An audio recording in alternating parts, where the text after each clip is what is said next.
Time to get us started. You ready? Awesome. Yep. Welcome to another Sunday Superversive live stream. I am your host, Ben Wheeler, and I'm here with Anthony Marquetta, my ever illustrious, ever beautiful co host. How are you doing today, Anthony? You're making me blush, man. That's the goal. I gotta leave a trail of Eh, videos for your eventual family to find, as well as your biographer. If it's as long as it's incredibly awkward, I think I've done my job. Um, the more they have to uh, explain away, the better. oh man, yeah. I'm just imagining 200 years from now, you get the little chapter in the history book. Was Anthony gay?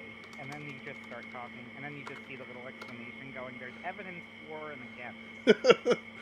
Tons of evidence for, but only when he's talking to this specific person. Uh, What does that tell you? What? what? Uh, hey, Raul. Yeah, so today we're going to be talking about anime and Father's Day and stuff like that. And just kind of the good, the bad, the ugly anime dads. To kind of sort of see how the things played. The inspiration for it is, of course, Father's Day. I, of course, did what I always like to do on Father's Day and do something food related with my dad, and then proceed to ignore him the rest of the day. But that's all right. Did you do anything, Anthony? I lost you for a moment there, Don't worry about it. but you're back. I can hear you. All right, good. Let me check. Make sure the mic was mic. Is it okay? Good. The mic was working. Sometimes I get paranoid. Hmm. Did you do anything for Father's Day? Not really. I mean, we all chipped in, got my dad a gift, but that's, the real thing. Oh, Huck's online. I don't recognize the name. Hey, Raul. I guess I'm not an outliner. When I actually sit down to write, I bust out 10,000 words a day. I hit Sun Chia speeds, which, but like the thing is that I don't do it every day, which is my downfall. So I dig it, but I've already bought Adam Smith's system, Write Like a Beast system, and I wasn't, it's a good system, but maybe not for authors in my weight class, um, which is all I'll say about it. Going too much into systems and stuff like that when you already kind of grow as an author doesn't always bring back a lot of benefits.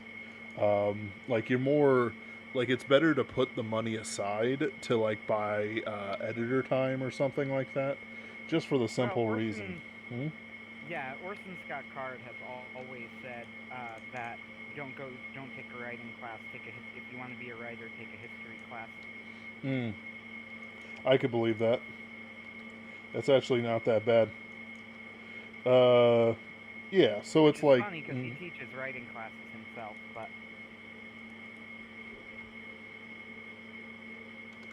oh yeah, hey, awesome. We glad we provided you content you enjoyed.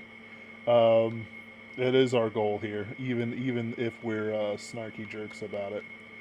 Uh, yeah. I don't So think we're that mean. no, we're We're not mean at mildly all. mean. Anyway, so anime dads. What brought this on is a video by Kamimashita, who let me see the critic tier here. My eyes don't work so good. I believe he was in the A tier. Yeah, I put him on the A tier because of his immense potential. And of course, he immediately betrayed us with a video that we're not quite fond of. Okay, so let's be fair here. The video is good, actually. I Yes, it recommend is. it. Like it's worth a watch. Don't get me wrong.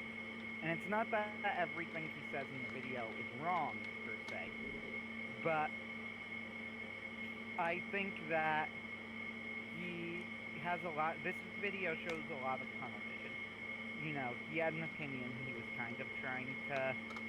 He had a position he was trying to reach, and he starts interpreting everything in light of how he could reach that end position. The video is linked, so let me go and pull it up because I can't remember what the exact title was. It was whatever the name of the Clanad father was. Naoyuki Okazaki. Something, something, something. Yeah, something like that. Well, I could pull it up. Eventually. There it is. So there are no bad Clanad dads in defense of Naoyuki Okazaki. So, yep, you got the name right.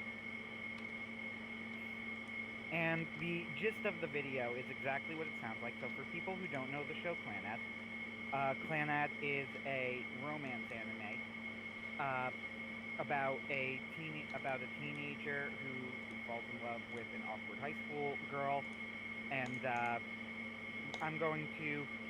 Should we mention the spoilers? Because Clanad spoilers, admittedly, are particularly annoying if you've never seen it before. But I feel like we kind of have to talk about it to talk about this video. It's about a decade old and was a visual novel for like another decade before it got the anime release. It is past the statute of limitations. Does that mean that Fair enough. even if we spoil it though, Clanad is worth watching. It does have some great scenes in it, and it's one of the few animes I physically bought and kind of still kind of cherish. So Yeah, I like Clanad less than Ben, probably significantly less. Because I know you're really a big fan of it. I yeah. think that I don't hate Clanad by any means, but I do think that Clanad is extremely hyper-focused on a very specific demographic, and it's almost like diabolically exact in how it manipulates that demographic, which is, love-struck teenagers, Yeah, or teenagers who want to be love-struck, I was and of that specifically second group. teenage boys, and specifically teenage boys. Clanad is almost like diabolically. As for the metallic background noise, I literally have no idea. It is my air conditioning. It is over 100 degrees in St. Louis right now. I am really sorry, but death. This is preferable to death. As for Anthony, I can take care of that. Don't you worry. So my problem is that I have a weird codec for my audio, so I literally turn it up for everyone and everything, and I just kind of have to hope the volume's all right on that. Let's up it. That's fair. Anyway, to go into what I was saying, I feel like that Clanad, everything about it, every detail of the show was almost diabolically crafted to appeal to the extremely specific niche that they were targeting. And this isn't necessarily a bad thing. There's nothing necessarily wrong with it per se. But I also do think that the appeal is a little bit more limited for people outside of it. I honestly am not even sure why I finished the show because I wasn't enjoying it. After Story is definitely better, which is really just season 2 of Clanad. Mm-hmm. And it's definitely better than the original Clanad season 1. So, it's I don't hate Clanad. I would agree with you that I think it's worth watching if you like romance, and especially if you like tearjerker romance. So, the video is about the father of the main character, Naoyuki Okazaki. So, our main boy, Tomoya, his wife, Nagisa, died in childbirth.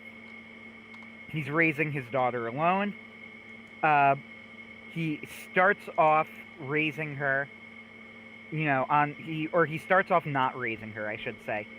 He dumps her off on his dead wife's parents, and he kind of gets absorbed in drinking and gambling.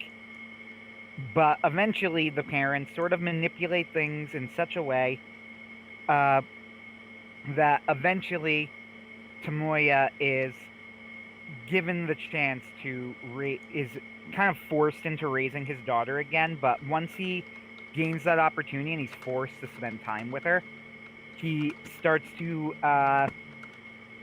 he sort of starts to feel, he starts to build that connection back up with her, and he remembers his wife and sees her in his daughter, and he starts to feel guilty about the way that he raised her. So this is this is where the story kind of, where the video kind of takes place. He has a conversation with his own grandmother about his own father. So Tomoya's father in the show, so to give you an idea of what's going on here, they're trying to draw a generational parallel. His father was an alcoholic who would beat Tomoya when he was drunk and had issues finding a job and keeping a job. And they're trying to draw a parallel between Tomoya. Tomoya, when things got hard, he said, well, his wife died when he was young. He had to raise Tomoya on his own.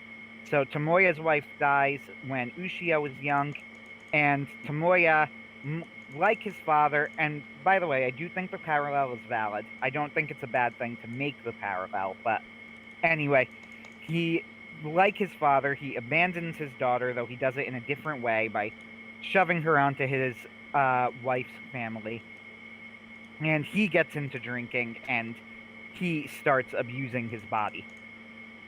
And the grandmother basically says something along the lines of, now that this has happened to you, and you need to raise a daughter on your own, though at this point in the story, Tomoya is treating Ushio much, much better, and is being a much better father to her.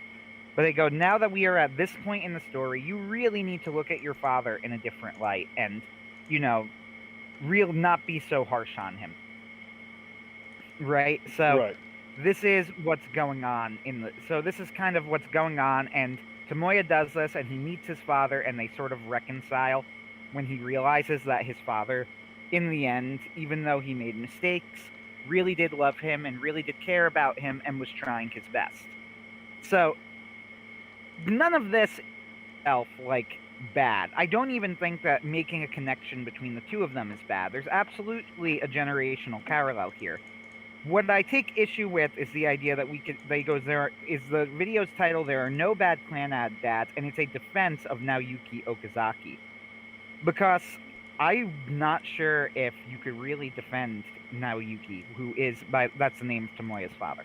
So I'm really not sure if he is defensible in the way that he wants him to be. And there are a few problems I have with this. The first is that this was not just, he was a difficult man to grow up with and they had a fraught relationship or anything like that. He would get drunk and beat his child. At one point, they get into a fight and he is beaten so badly he is permanently crippled, and this ruins his chances at sports. His father never apologizes for this. He just withdraws and kind of refuses to talk about it, because he realizes that if he shows any stronger emotions, he's going to get into a fight. Now, in a sense, there's a certain responsibility to a decision like that, because it shows that, he knows that if he gets emotional, he's going to hurt his son, and he doesn't want to do that. But on the other hand, he just goes from being actually physically abusive to neglectful, and this is a step up, which should just tell you that this is not a great human being.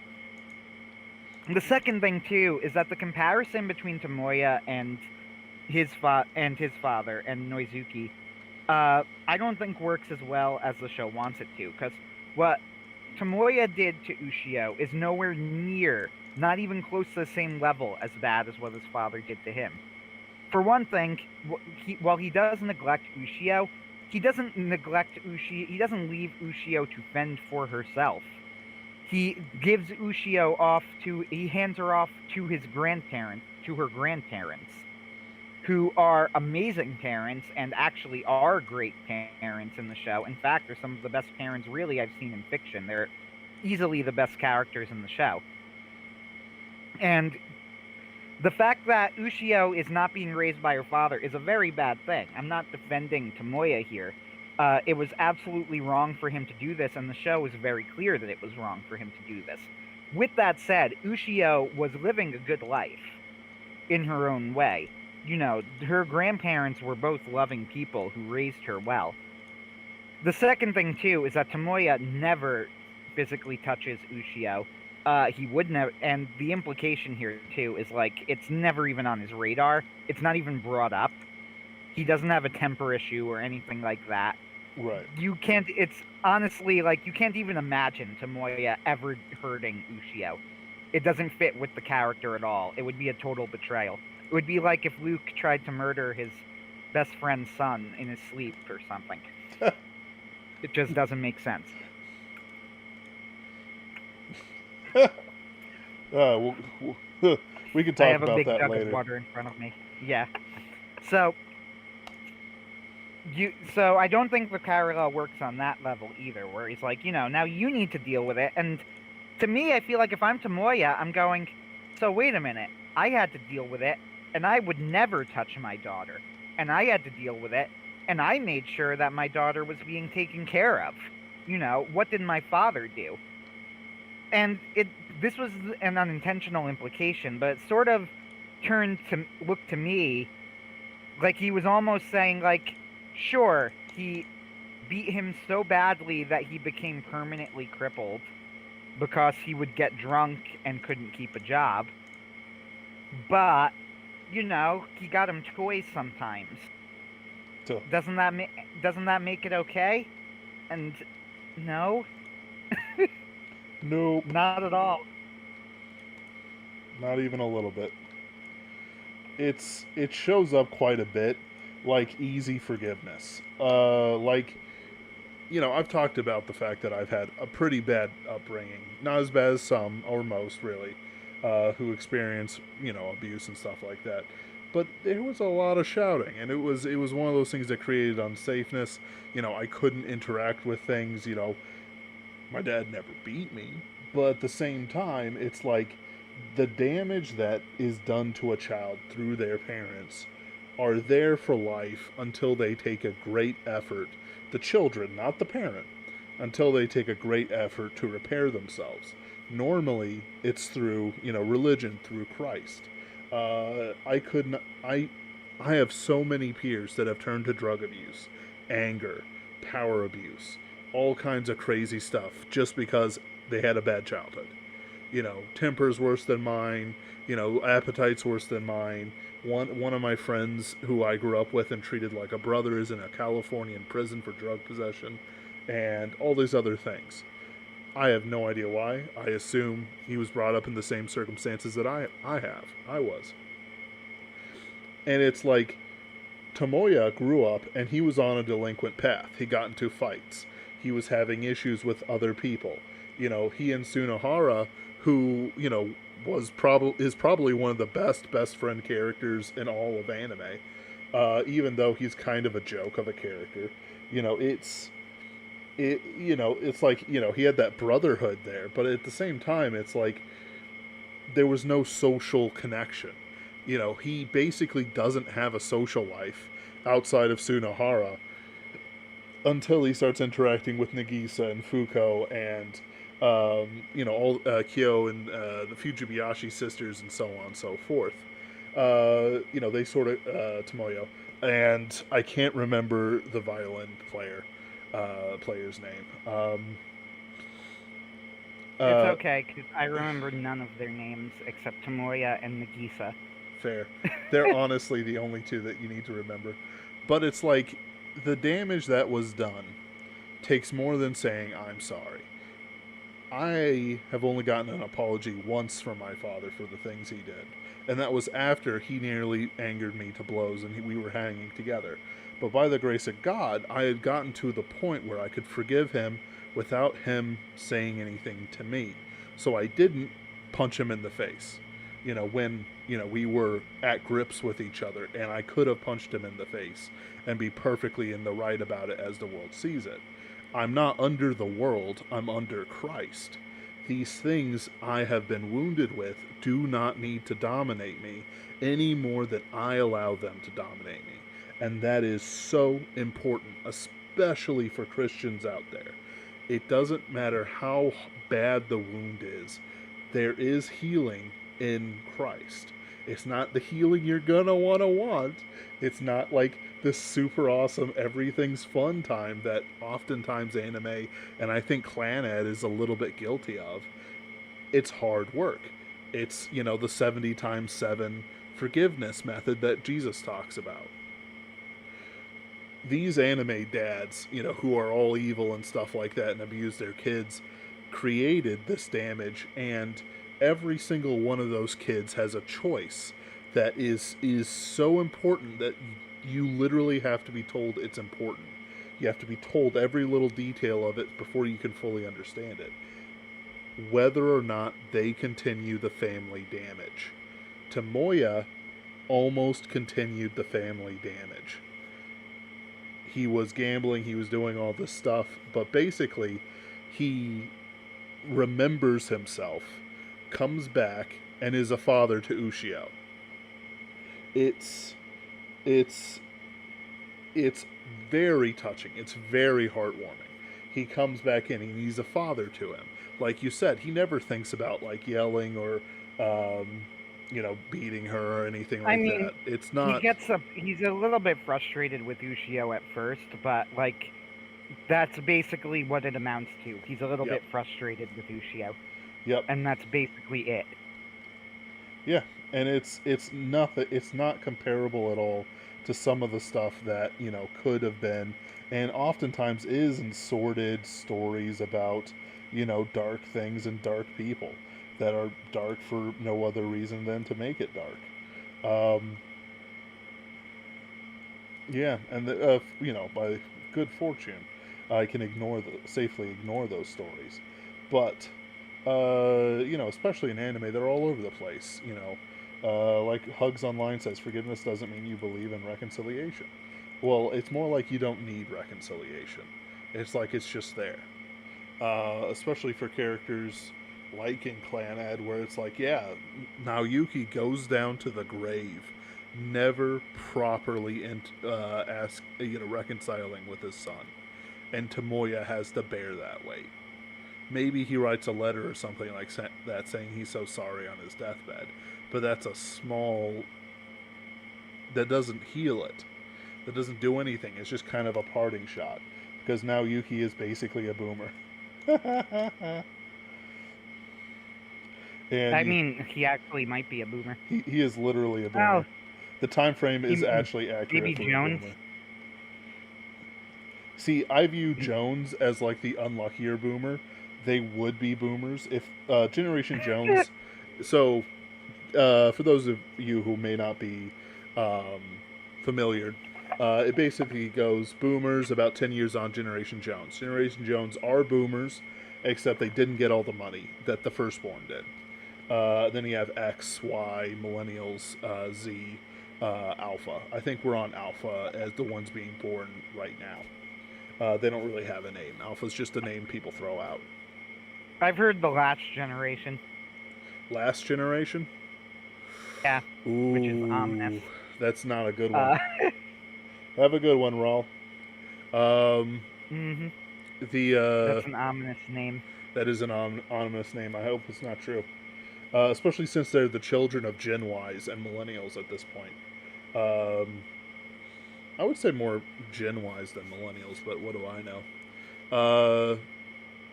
We use, just so you know, we use the Brian Niemeyer classification system, which I do think is the most accurate from what I know. My understanding of it. Just because Hugs Online gives a number, she goes, I believe Gen Z starts at 1997. I've heard that it'd be better to put it off to September 11th, as in people who were born in September 11th and people who were born before it. But I'm not gonna argue. That's the 1997 one is actually pretty legitimate, and it has a pretty strong argument with the pop culture year zero, which is which Brian puts at I think 1997. Yeah, he puts it at 1997. Yeah. And J.D. Cohen tried to put together like a list of basically reasons that it would be 1997. Yeah, and it's like, and it really is. I actually am still not completely sure if I buy it, but I think that there was enough outsider media in 1997 that wasn't complete garbage, but also published pretty mainstream wise, that all the mainstream stuff couldn't drown it out like it did. Because I still remember a lot of songs post 1997, but at the same time, that doesn't mean that it means anything other than those are the songs my friends gave me, in a USB stick. I don't know. Um, It's so more that I'm not completely convinced that there was a total collapse in one year, so much as there was a gradual decline. Uh, and I guess the gradual decline had to start some year, and it might have been 1997 that it started, but yeah, I'm not convinced of this. Because a lot of this looks suspiciously to me like selection bias. I can't prove it, but we're going to find all of the examples of things that we don't like from this year and point out that they happened this year. But I'm just thinking to myself, I feel like I could probably do this with literally any year if I really wanted to. Not that I don't think there was a decline. There was definitely a decline, but I don't know if it was as exact as, like, we could pinpoint it to a year or whatever. I think But that I don't know. it's more of a kind of a fulcrum year, where it's like this year It might be. was not necessarily the year of collapse, but it was the year where you could say that's the peak of the pyramid plus one for the decline. Let's see here. Hugs Online says Gen Z was also coined as Gen I because it stands for Generation Internet. I think learned that from Jonathan Haidt. But I don't know enough. I don't know if I agree with that because growing, like you could call it The that. internet generation was the millennials anyway. Yeah, I say this as a millennial. I know that the internet, as when it started and the internet now, are two very different things, but trust me, millennials, like, we literally can't conceive of a time without the internet. It was always omnipresent in all of our lives. And if you didn't have it when you were very young, you were looking to get it when you were very young. The internet generation is the millennial generation. yeah, I don't know, not that Gen Z isn't an internet generation, but, like, they're the next one. They're not the original. yeah. But we're talking about generation stuff, and really, we're kind of getting distracted from what we're really We talking are. about. And we'll definitely come back to this because talking about boomers, what our forefathers are is legitimate. I've been doing a lot of research into what I call the spiritual crisis of the 1970s, and it's not necessarily that we've been in decline since the 1970s. I'm saying that in the 1970s there was a crisis. A lot of people think that it was the Fourth Great Awakening or something nonsensical like that, but what it was, the Super Saiyan Internet generation. Oh, you would not believe how many vids I used to see of like high schoolers go, "I'm gonna go Super Saiyan for you, baby," in front of the camera, and it's like, no, please, somebody bully them quick. Um, but what am I trying to say? Basically, during our forefathers' time, there was a sort of spiritual deadening. I don't want to call it an awakening because you would call it an awakening to look from the outside, but from outside the Christian perspective, it was a deadening. You had a whole bunch of gurus from India and other places coming to the United States to give talks and stuff like that, and the baby boomers absolutely ate it up. Um, and it created a system where the second a kid became an adult, especially with the Gen Y generation, they left church. They left church without a doubt. I'm talking. I used to grow up on the rare occasions I would go to a large church. My dad had a home church, which I absolutely now consider almost child abuse to have church inside your home, especially for like a too small thing. It's like, no, just join a church with like 100 people in it, and keep that church alive. You don't need your own little power thing.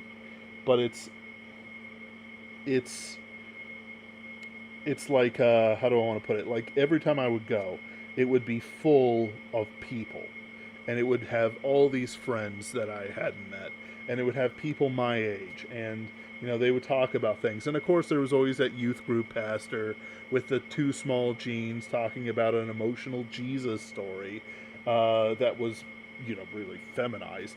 But what did you know? I was like 15. And you could have Mountain Dew, and there'd be snacks, and there'd be like couches in a UV light painted room, and all that good stuff. But the second they left, they became 18, they received their majority, or maybe left college, they left the church. You know, the crisis wasn't necessarily fully finished in that year. I think, honestly, that will go down as, the crisis of the 21st century, uh, by the time the historians get to it. Um,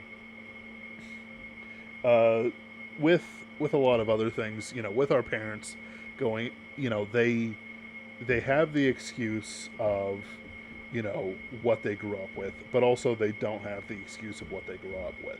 Whatever Naoyuki was and whatever he experienced is sad. I cannot imagine the death of a spouse.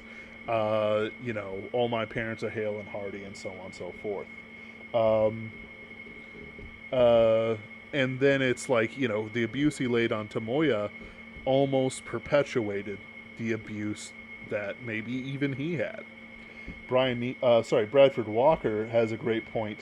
We're dealing with multiple generations of fathers who failed to fulfill their duties of stewardship, and the very concept is all but memory hold now. Absolutely. Absolutely. I don't need to amend anything to that. It is unequivocally true. The silent generation failed. The greatest generation thought they succeeded.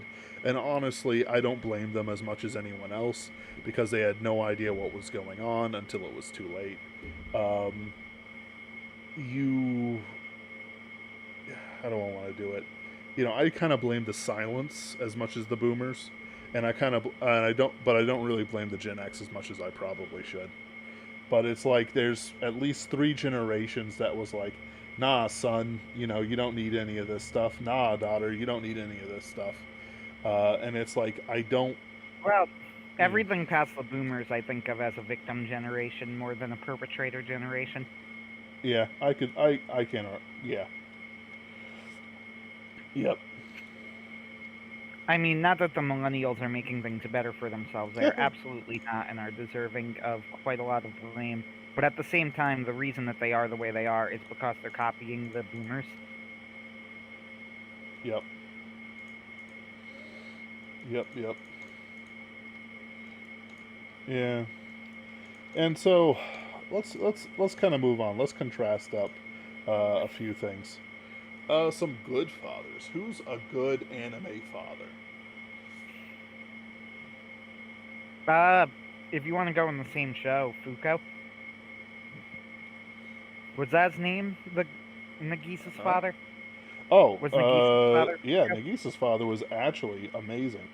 Let me get his name. Was it Fuko? No, it wasn't Or was Fuko. Fuko? She was the Oh, crazy girl Fuko who the... was a coma dream. Oh, yeah. No, I'm just getting names jumbled. Oh, she was the worst character. Akio. You hated Fuko? You didn't. Yeah, Akio. I thought that. I thought everybody did. No, I actually kind of enjoyed her shenanigans on occasion. Not all the Whatever. time, not all the time, but a little bit, a little occasional. But I do. Yes, Akio was amazing. One of the best in all of anime. He was distinct and entertaining, but he was also a good father. Yeah, yeah, which is pretty rare, as we've established, especially in anime. Like, he was a good father to also like other kids in the neighborhood and such like. Lelouch had a good father. Uh huh. Yeah, Never sure. watched Code Geass. his dad was the Britannian guy, and it was this big reveal. And it's like, so you just have your kids killing each other for no reason? Yeah, what's wrong with that? Yeah. Let's see. Uh, Full Metal Alchemist. Now there's one to talk about in terms of how they deal with father figures. Yeah, it is actually. Like it I don't get the whole, like, I see it a lot in anime even though it never really It happened. also looks exactly like his actual father. Who, what? In Full Metal Alchemist Brotherhood, Ed punches a man named Father, who happens to look like his actual father, who Ed has been dealing with has had abandonment issues with for years. It's very not subtle. Right. I get you. I get you. Was Hohenheim what sort of a father was Hohenheim? There's the question. See, I don't In know. Full Metal Alchemist, I don't Hohenheim. really know how you classify Hohenheim. See, I would say that he's how do I want to put it? He could have been a decent father if other plot stuff hadn't happened, and he decided to go deal with it without telling anyone what's going on.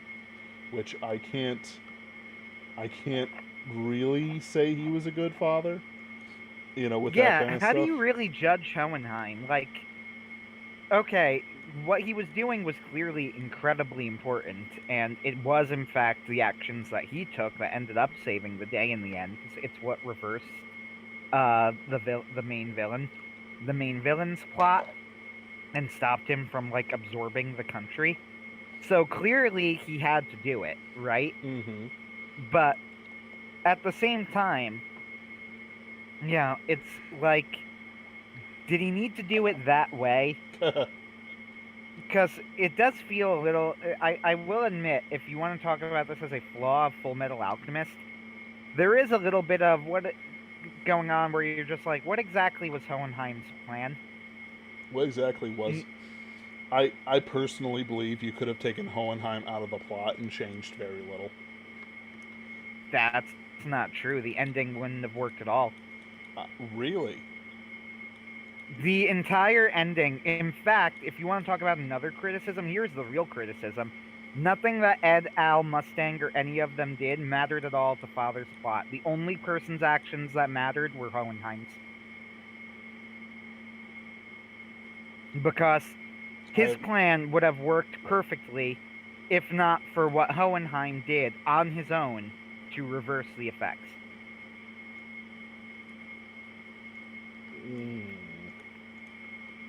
Okay. I'm still And not. in fact, I'll even go a step further and say the plan wouldn't have worked if any of Mustang, Ed, Al, or Azumi just happened to not be there at the time. Okay. I'm still kind of not sure what to do with it because I can't remember enough of the story to really make a comment because it's been almost a decade. But what was going on there was that father, and I'm going to refer to him as the dwarf in the flask in this case because referring to him as father is going to be confusing. The villain, right? The dwarf in the flask. His plan was to use all of Amestris as tributes to make like an ultra philosopher's stone that he could use to become mega powerful, and he was gonna power this with he needed 5 different people or something like that who all tried to bring somebody back from the dead. So great, they do all of that. They have to kind of force Mustang into it. And Ed realizes that because they forced him into it, it weakens. I think it was envy or pride or something a little bit. I think pride. So that's fine. That's great and all. But Hohenheim, what actually happens is for this plan to work, all of the people who had attempted some form of who had attempted to bring someone back from the dead needed to be in a mistress. Literally, if any of them had left, he just wouldn't have had enough people. We know that he can force people into it because he does it with Mustang, but it weakens the homunculus that does it. So he can't do that like for all of them, or it's implied that it wouldn't be as easy to. The other thing is that once they're all there, he needs to absorb all of them, and he actually manages it. He gets them all trapped, he uses their energy, he turns into a giant god, and then it reverses. And you learn it reversed because Hohenheim had spent all of those years basically creating like a giant anti-transmutation circle or something that reversed the spell and put everybody's soul back in their bodies immediately. Huh. So, like, that was the only thing that mattered. After that, it was just the matter of they had to beat the dwarf in the flask in a fight. And the fight is amazing. I think it's generally considered one of the great fight scenes in anime. Yeah, I'm reading Bradford Walker, Legend of the Galactic Heroes, had a good father, and Fleet Admiral Dwight Greenhill, father of Lieutenant Frederica Greenhill and young Wenli's mentor. Tragic because Dwight led the coup against the FPA government, and Young had to lead the counter coup against him, which resulted in his death. I apparently hadn't reached that point yet. I stopped the show before I reached it. The death march through Legend of the Galactic Heroes. I stopped before. I don't. At the very least, I do not remember this at all. I don't remember Greenhill dying. I barely remember Greenhill, honestly. I know that Yang Wen-li does marry Frederica, but that's about all I remember. It's just too much. I know right. Lohengram's father sold his sister to a harem, which is bad father move. Pretty bad. And that anger is what drove Lowengram to become God Emperor of the universe, which he proceeded to do by doing nothing wrong. Absolutely nothing wrong. He is a perfect. No, I'm kidding. All right. Yeah. So I guess that's it. So here's something that I've always felt was super weird. So I know that the Chinese, Japanese, and so on always had deadly decadent courts. But then it's like they always exaggerate the Western style courts that they have going into it. Like it is almost weird how how like decadent some of these courts get. It's like, yeah, we had to kill, to survive, and we couldn't say anything wrong, and it was a culture of fear.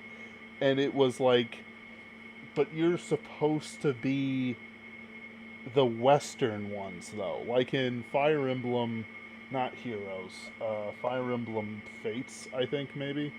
Uh, the one with the Western with Xander and all the other ones. Because they have really weird things about family. Is your family the people you gather along the way, or your bloodline?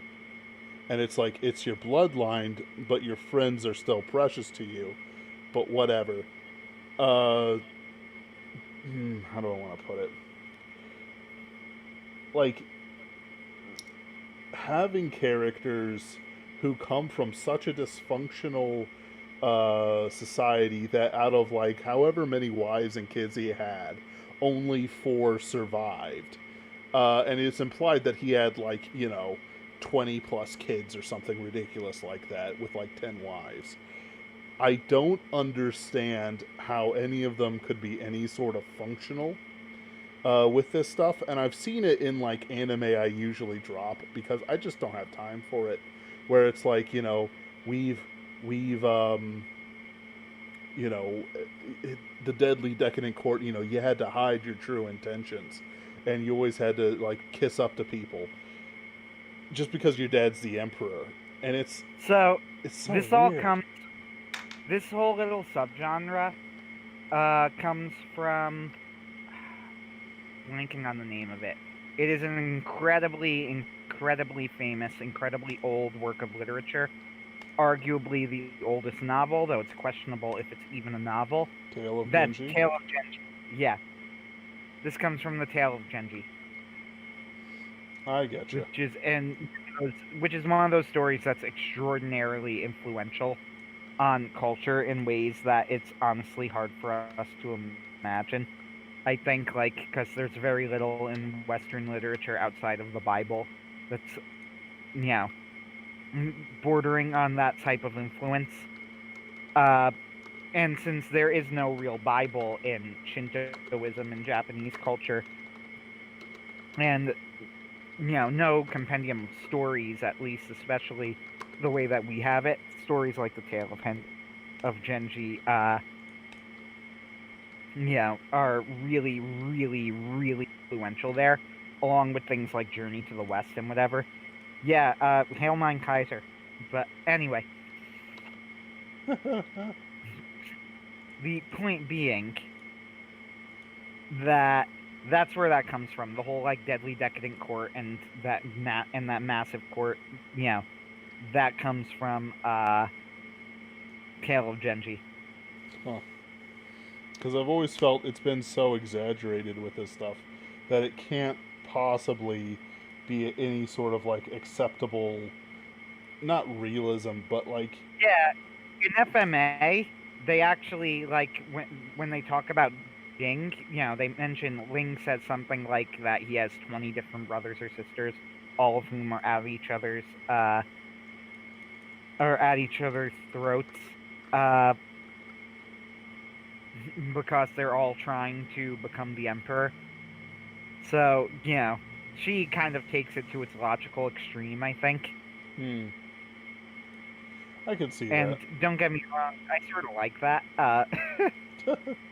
I sort of like that idea, but I also don't think it really would have worked if we explored it in any sort of detail.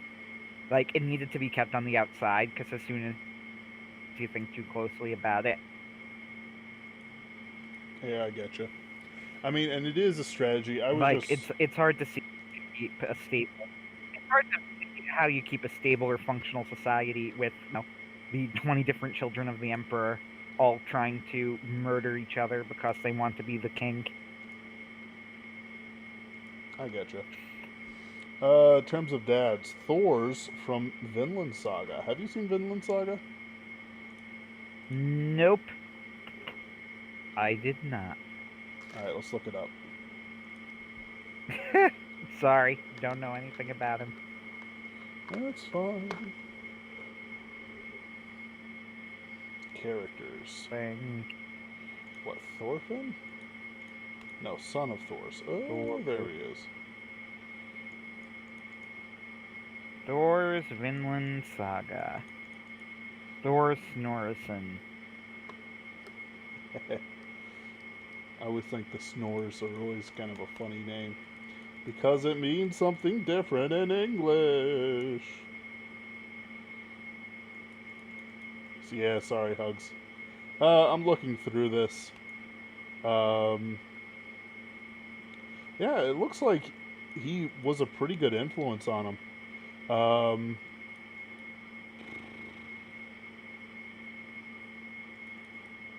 He's been dead. Like, so here's something that's kind of also a funny one would be JoJo. We have so many words to say about JoJo. There are at least 5 or 6 different streams that is just me and Anthony talking about JoJo. But we'll get to JoJo dads. All right, we'll get to JoJo dads. We gotta do our due diligence with what you asked. JoJo Dad is an interesting topic because of the way that that Araki kind of explores the concept as the series continues. Oh yeah. So I'm just gonna make a point real quick that there is a difference that few people really want to talk about between a widow and a single mother. They can talk about JoJo for days and have. Oh, you know it. A widow does not have any choice as to where her man went. You know, did he go to war and get shot? Did he die, you know, going up into a house to save somebody? You know, having an aspirational death does not damage a kid and a mother and all that jazz as much as choosing somebody who's bad. And I'm gonna use that polite term. Choosing poorly is completely different than being a widow or other types. Um, Oh yeah. so it's like if you grow up and it's like, so what did happen to Daddy? Well, Daddy was a drug addict with like 3 convictions, and he just left one day. That's it. Yeah, he was a drug addict, a no good bum. But don't you worry, I'm about to emotionally abuse you into never being anything like him. Uh, etc., etc., etc. And there's a whole bunch to it, you know, and I'm being kind of funny with it.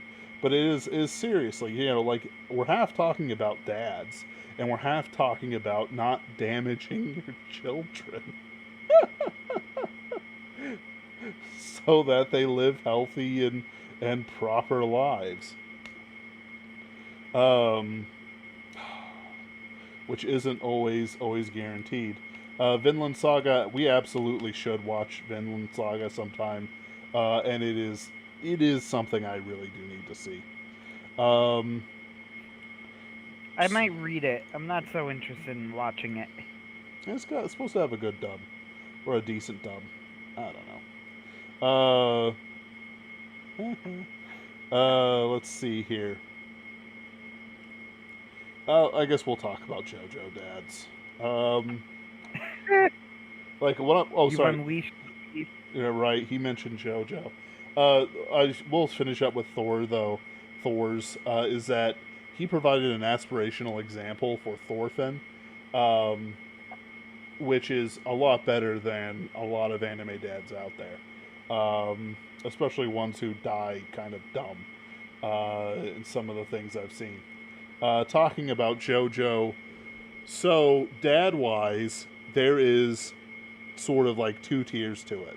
The first tier is the main JoJo line, which is Jonathan, Jorge, which I think is pronounced George, but it's written and Angloized as Jorge, Jorge.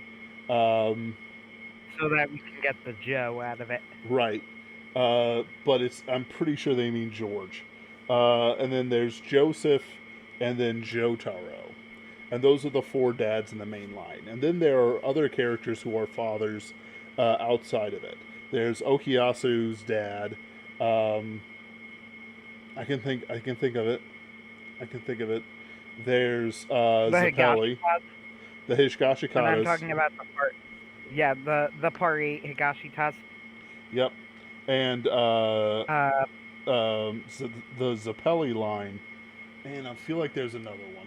yeah, the Zappellis are very interesting. Very interesting. The part 7 Zappellis. Oh yeah. Though technically, actually, I should have mentioned George as the first JoJo. George, Jonathan, George. Well, yeah, I was thinking of yeah, George Joestar as the first dad in the series is one of the best in the series. It's interesting because I feel like as the series goes on, the dads sort of progressively degenerate up to part 7. Yep. And then in part 8, it kind of, you get a mixed bat. You get more mixed examples, and you get some good dads and some less good, and some morally gray. But like the dads just sort of start getting progressively worse and worse, starting from part 1 down.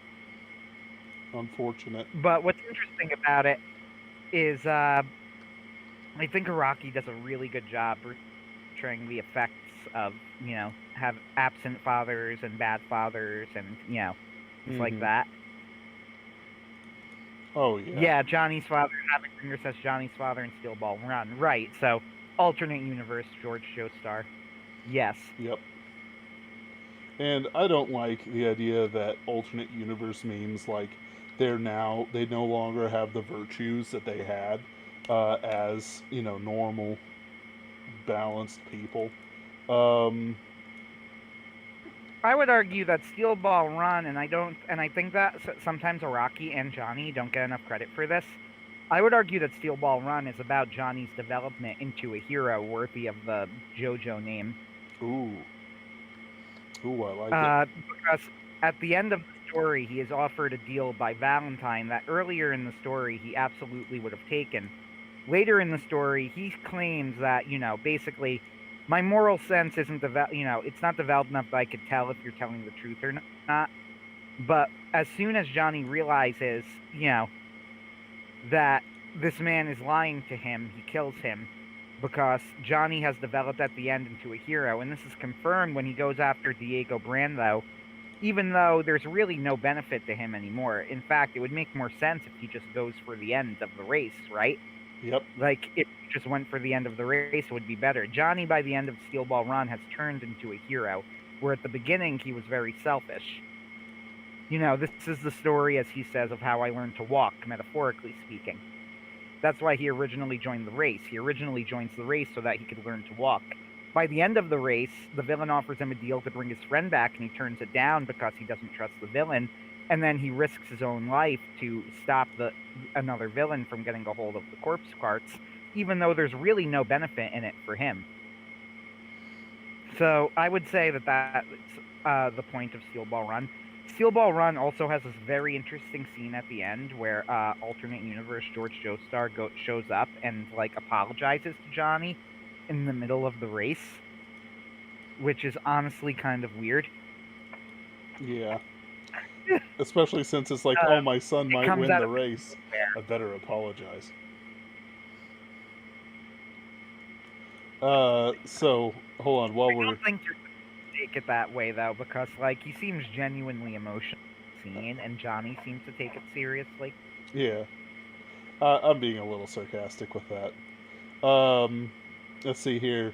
Bradford Walker's. Let's see here. Hugs online. I've been trying to find good dads in anime. I've seen that and realized I watch too much shonen. Oh yeah.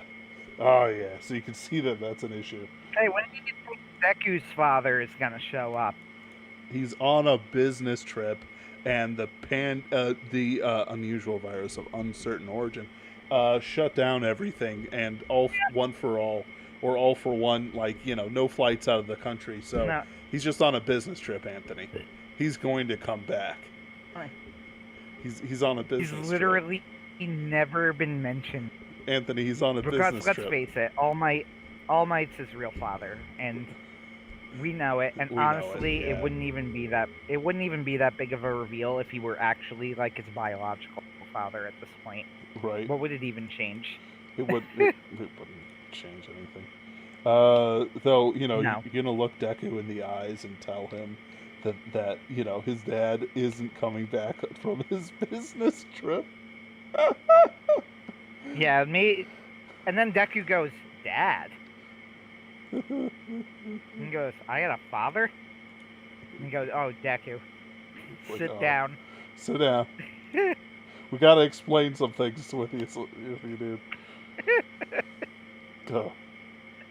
All right. Going through But that's here. true. Bradford Walker and said. Speaking of shonen, how about Jing from Hunter x Hunter? Oh yeah, that's a bad dad. That's a bad one. That's a bad one. Oh yes. So what do you do? Oh, son, I don't care about you. I'm going back to adventuring. Oh, okay. He even says that at one point. I'm pretty sure. He leaves a message for Gon. And there's actually this amazing scene at the end of the Greed Island arc where Gon and Killua need to make a choice where they could either take a card that will take them to basically where Jing is, but there's only one, or they could use both cards to go somewhere else. And there's this amazing scene where they show Jing setting up this choice, and he's talking with one of the game creators. Where he goes, "What are you doing?" He goes, "Well, I'm setting it up so that if he goes on his own, he could find me. But if he takes both cards, they'll go somewhere else." He goes, "What? Why are you doing that?" And he goes, "Because my son needs to know, I need to know that my son is strong enough to find me on his own." And she just like stares him down and goes, "That sounds a lot like like you just don't want to see him, and you're just making this up." And the father's just like, shut up." No, you don't It's pretty understand. funny. It's a test of He's like, character. yeah, he's like, "No, it's a test of character. I need to know that he'll go on his own." It's like, that just sounds like you don't want to meet any friends brings with him. And then he's just like, "Shut up. Stop being mean to me." Let's see here. So the He hero. was bad, and he also ruined Goen's life, too. I swear to goodness, Anthony. Provided absolutely no moral Turn up the or, volume. Turn up my volume on Discord so you can hear me when I start talking. I'm sorry, Ben. Because we got comments to read. We got comments to read, Anthony. And I gotta read them. So Bradford Walker says the heroine of Macross 7 has both her parents in her life, albeit estranged, and they're working different power positions that can cause strain. Her dad is the CEO of the CEO of the title Warship. It sounds like her parents are boomers. Remember, the divorce rate isn't that bad once you take out the entire boomer generation. Gundam has Amuro's dad, Gomez, as a result of his research on the original RX-78 Gundam. Alright. You know, we're talking about mecha dads. We really gotta mention Evangelion, right? We can talk about that in a second. Well, actually, no, this goes into it. What do you think about dads who go crazy? What do I think about them? Yeah. I am against it. You're against insanity? As an excuse for bad parenting? How dare you be against... How do you answer that question? I don't know. You're asking me. What do you think of insanity? What do you think of insanity? As an excuse to being a bad parent. That's what it's about. It's as an excuse. I mean, are you actually insane? I don't know. Because if you're actually insane, I don't think that's really a... No, I don't think you could really blame somebody for literally losing their mind.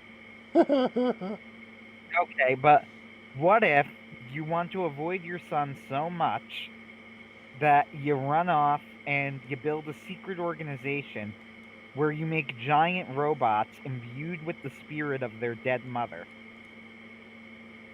and then only bring them in and so that they could pilot the robots without telling them that they're actually inside their dead mother in some weird Oedipal metaphor. No, not the Oedipus complexes. No, Dad, no. So, what would you think about that? Well, it's just bad parenting is what it is. That's the real issue.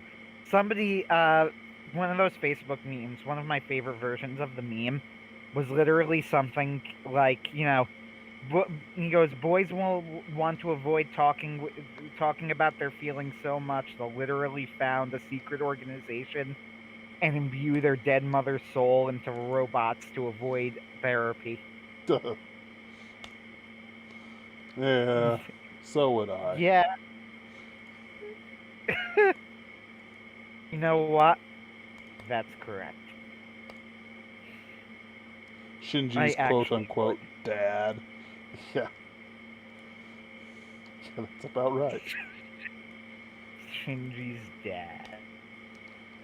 Gurren Lagann had no parents. I think that Keaton becomes an uncle. And his sisters get married, but I don't think we ever meet the father. Yeah, there are no parents in Gurren Lagann. Wow. It's kind of amazing. Or no fathers, anyway. Like, Keaton's sisters get married in Gurren Lagann, and they have children, but I don't even think we meet the father. And also, they're, like, really minor background characters that nobody cares about. Huh. That's weird. Okay. I can't remember any parents in Gurren Lagann personally. But that's also because it was quite some time ago.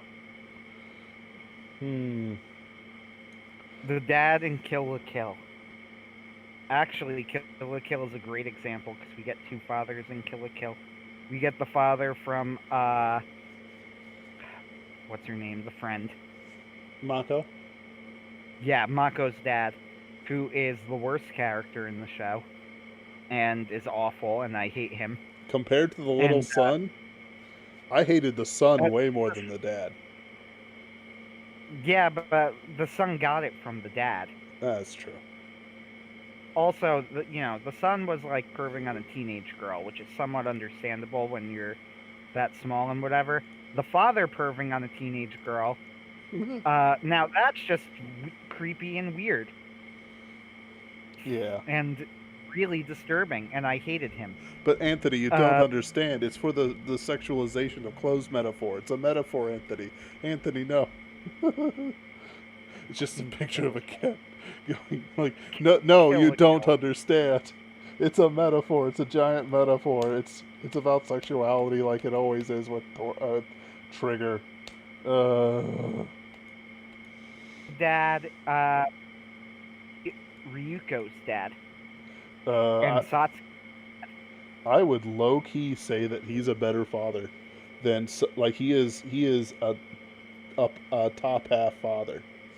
So like if you imagine Shinji's dad as like as like one of the worst dads there is, like an F tier dad, and then like Naoyuki Tomoya is at least a little bit above it, because at least he was present in Tomoya's life. He was to permanently cripple him. Right, he was there. He was present in his life, Anthony. It's so much. But It's a beautiful thing.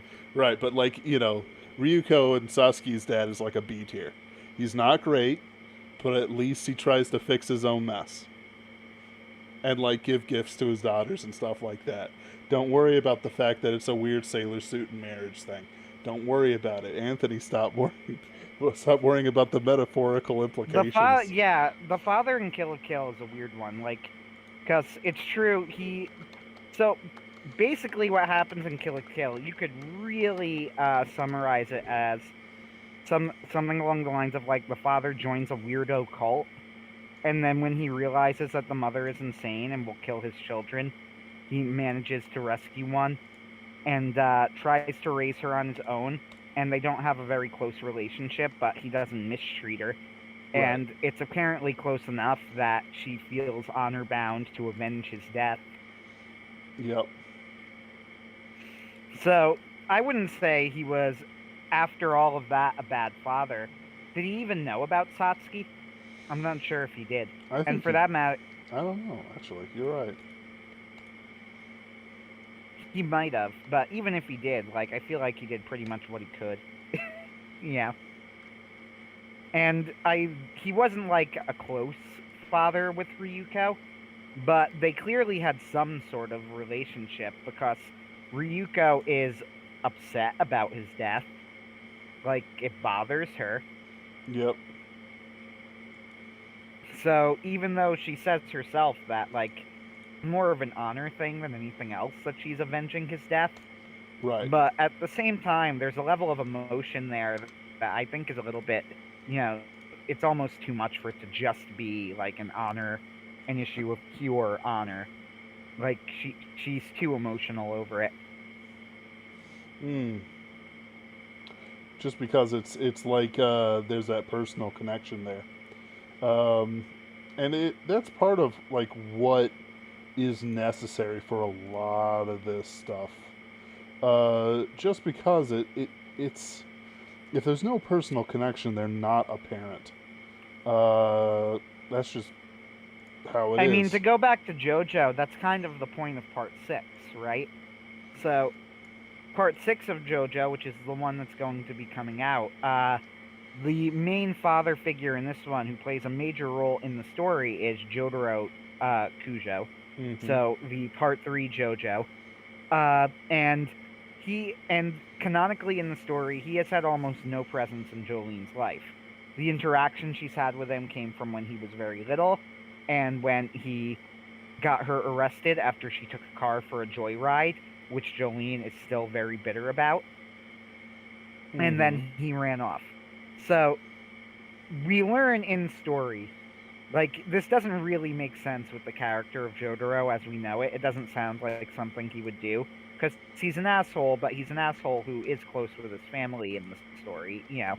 He has a relationship with his grandfather. He even forms a pretty nice, a nice big bro-ish type relationship with Josuke.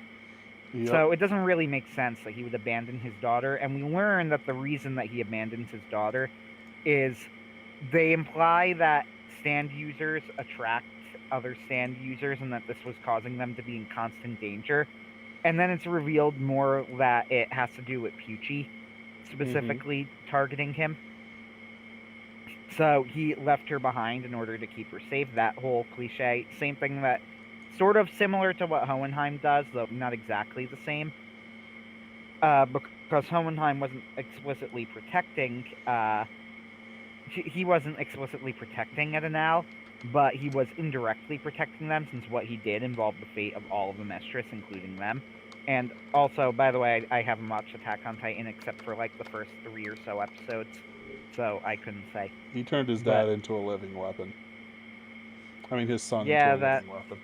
that that's And bad. I would basically, call that bad. we'll finish your point and then I'll talk about it. So I haven't seen all of it, Yeah, but that's fine. I think I've got a good grip of what the ending is because people have been whining about it, as they do. Keep going. I've heard, yeah, the ending wasn't popular, but whatever. Uh, Point I'm making here. So in part 6, the interesting part of the story is Araki is nothing if not very on the nose. He is not subtle in part 6.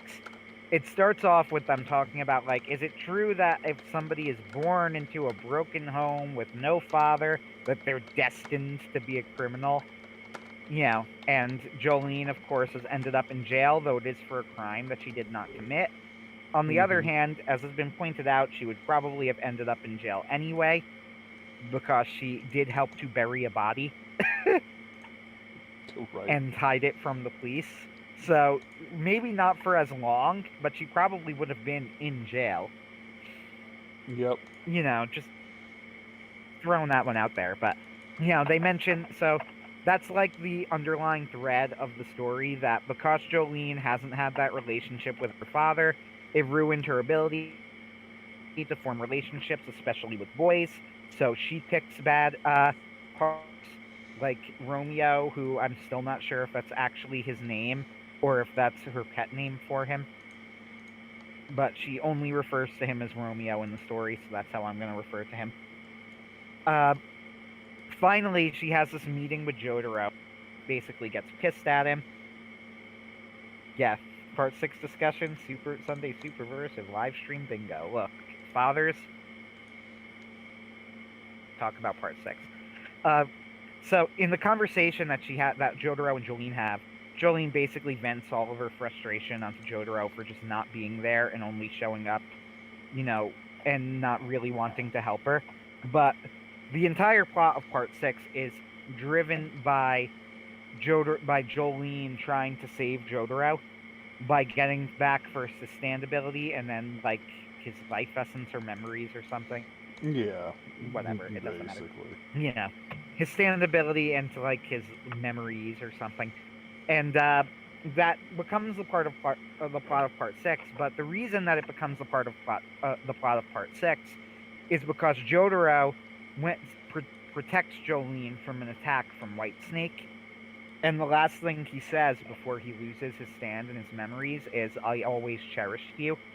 And then he gets captured, and that's when Jolene decides that, you know what, I'm not just going to escape, I'm going to escape and I'm going to rescue my father too. And we're all getting out of here kind of thing. So it's interesting.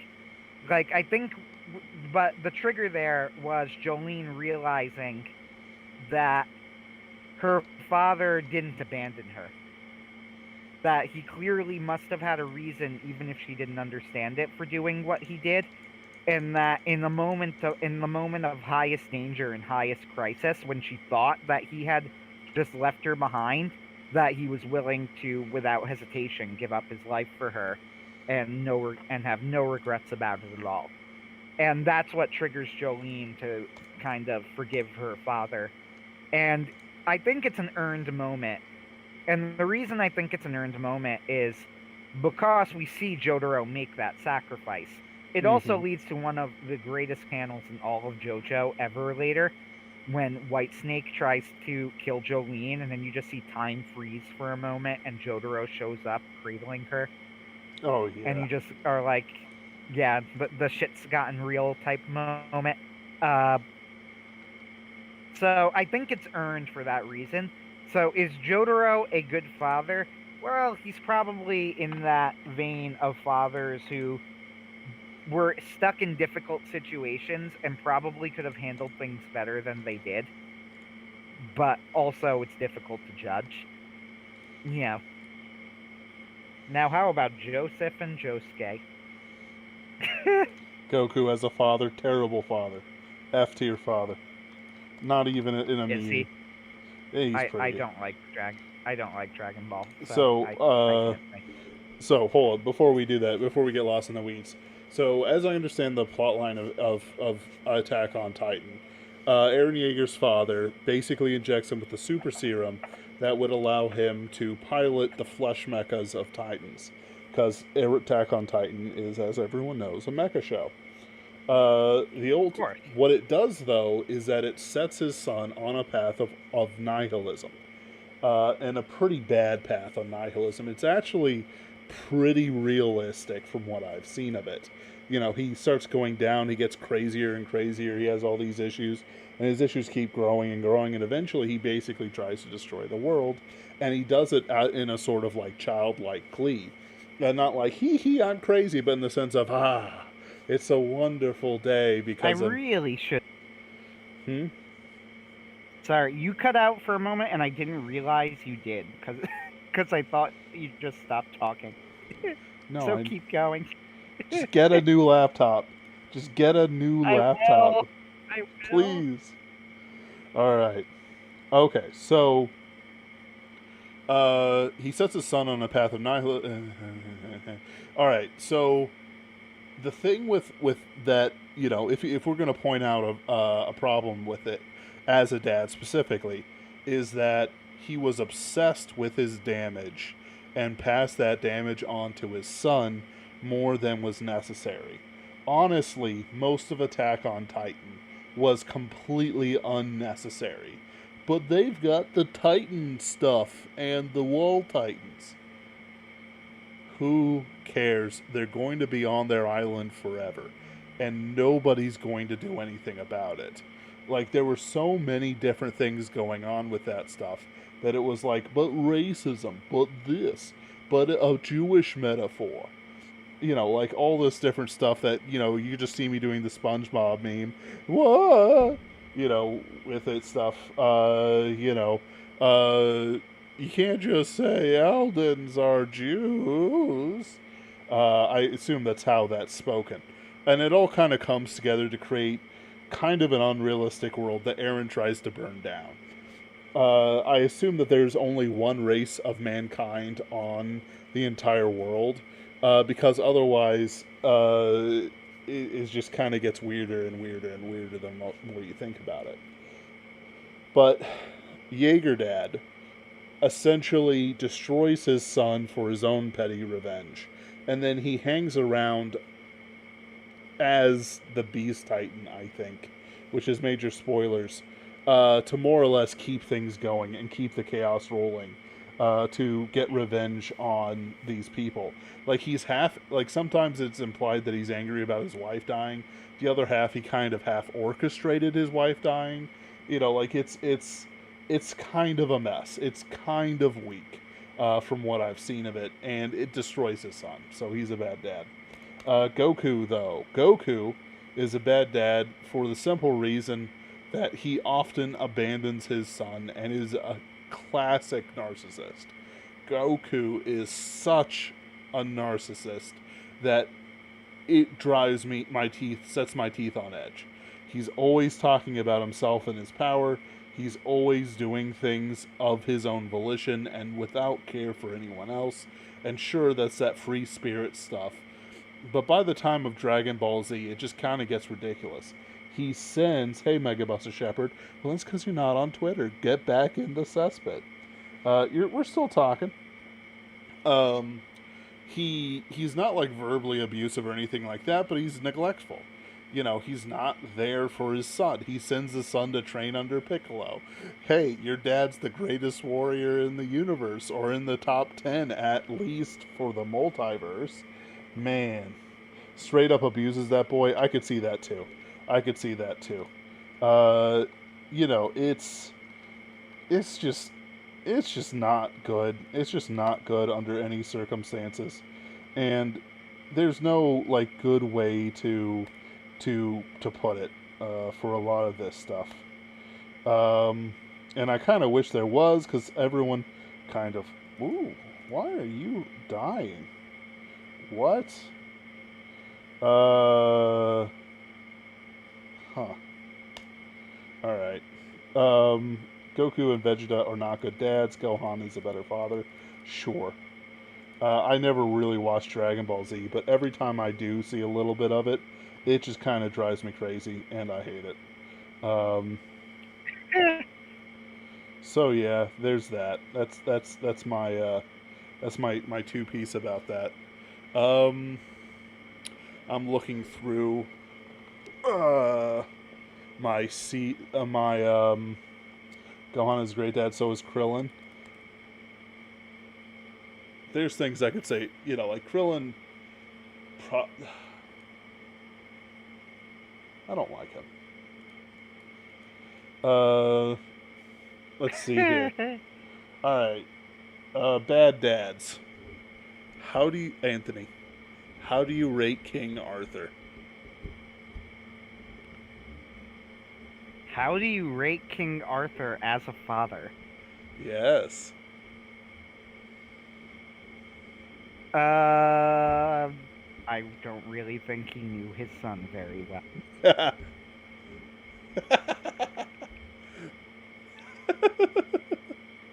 And when he did, he tried to kill him.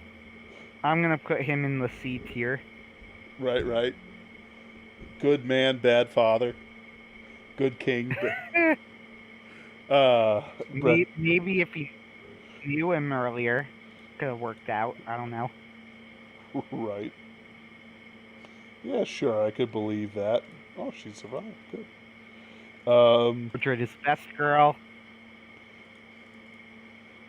That you take that Fate Stay No Night comment. heresy out of here, Mega Buster Shepherd. That this is a Fate Stay Night free house. No, I'm kidding. But I'm kidding, but also not, because I've never seen Fate Stay Night. I've tried watching it a couple of times, and I got bored. skip Fate Stay Night. Just watch Fate Zero. Like nobody actually watches Fate Stay Night anymore.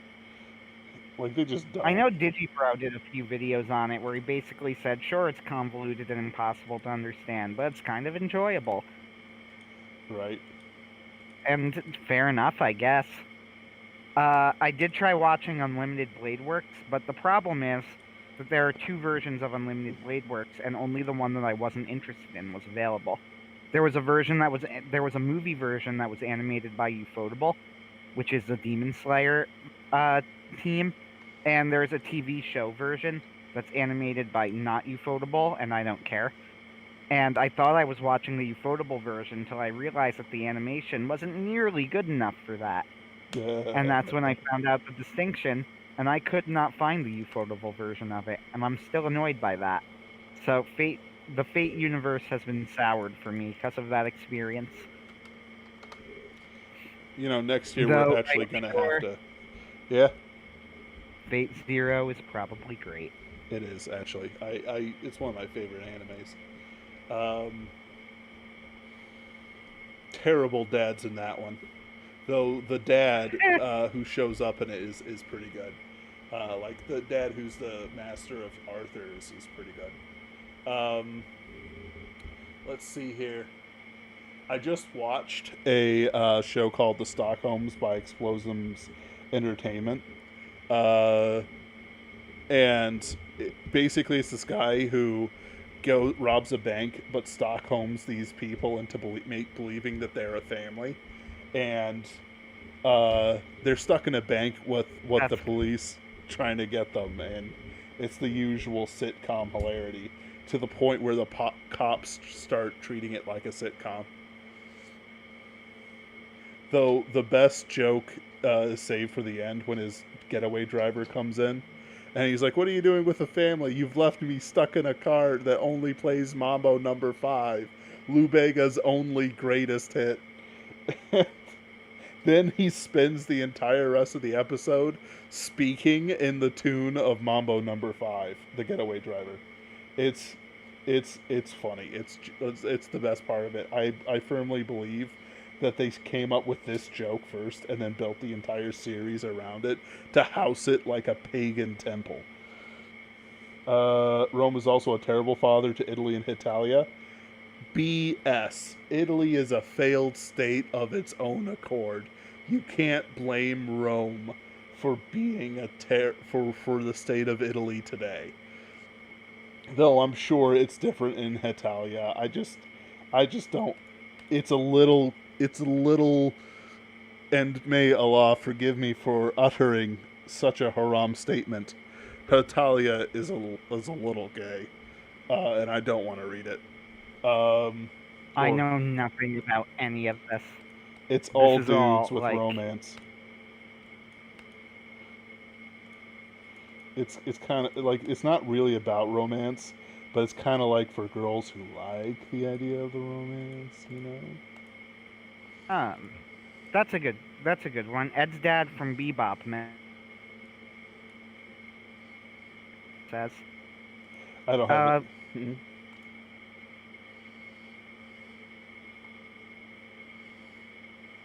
he's something like the B tier because the reason that he left Ed behind is because he literally lost his memory, So it wasn't his to fault. my recollection. No, no, it really wasn't his fault. Ed didn't really seem to begrudge him at all. Uh she didn't seem to have like she seemed to think of him fondly and remember him fondly. And when he offers her the chance to rejoin him, she takes it immediately. So, is he a good dad? No. Is it really his fault though? Probably not. I mean, uh didn't seem to want to abandon Ed. He was happy to find her again. Hmm. That's kind of important for a lot of these things. Like, what? How do I want to put it? How did they? How did those dads treat their kids, and what was their intention? Like now, Yuki and Shinji were outright abusive for the sake of abuse. Now Yuki a little bit more reasonably than Gendo, but Monkey D. Dragon is a fantastic dad in all the weirdest ways, and I'll explain myself in a bit. So, Yeah, I don't know, Monkey D. Dragon. I'm only about 200 chapters into One Piece, which puts me roughly 2%, a little bit less than 2% of the way through the story. it's 1/5, and you know it. So far, Um, but like, I do. what is the intention of these dads going into it? Like, Gendo is outright evil. Now Yuki isn't the same sort of evil, but he's got that evil in him. Um, then you have like the Joestars. Their intentions. Whatever happens in their lives, nobody except for